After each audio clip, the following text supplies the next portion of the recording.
I cleared up some space on the side. Now we're going to solve for the intersection of a ray with a sphere. And the question asks if we need to solve a quadratic equation to do so. The answer is true. So if we write down the equation for a ray, r of t equals the origin plus the scalar t times the ray direction d. And the equation for the sphere can be written as the point P minus the center of the sphere is supposed to equal r squared, but we can move the r squared to the left side and instead set this to equal to 0. And now to find the intersection, we know that the ray has to be one of the points that also satisfies the sphere equation. So we can substitute in the ray equation and we get O plus TD minus C squared minus R squared equals 0. And this is a quadratic equation. So by expanding the term on the left side, and grouping terms, we'll get a quadratic equation.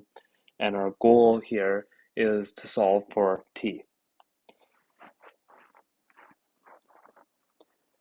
Part 2R reads, in a KD tree representing a scene with n triangles, the total number of pointers to triangles in the leaf nodes of the tree can be more than n.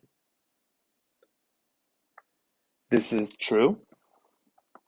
It's an unfortunate property of the KD tree and occurs when there is a large amount of overlap between the triangles.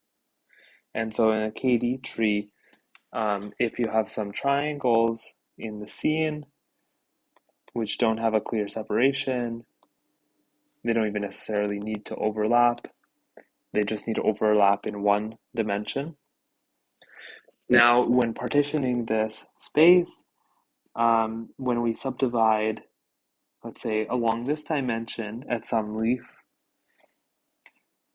these two triangles on the left will be included in both sides of the partition. And so there's be duplication in the leaves. In part 2S, we asked about the BVH with 256 objects. And the question asks if we recursively split at the location of the median element until each leaf contains one object, we will create a balanced tree with 9 levels. This is also true. So in the BVH, if we have 256 elements, we'd have a root node at the top level, and then splitting at the median element would mean that each subtree will contain 128 objects.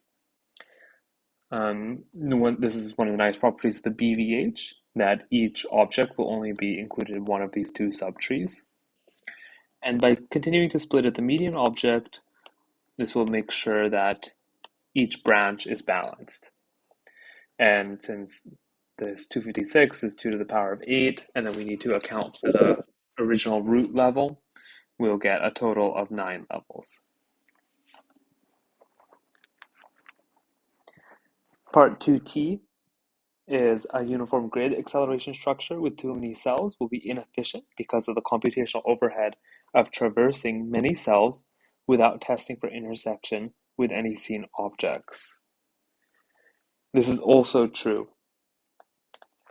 So in a limiting case, you can imagine that there'd be many more cells than objects, and it would actually be more efficient in that case to test for collision with each object than to traverse potentially more cells than there are even objects.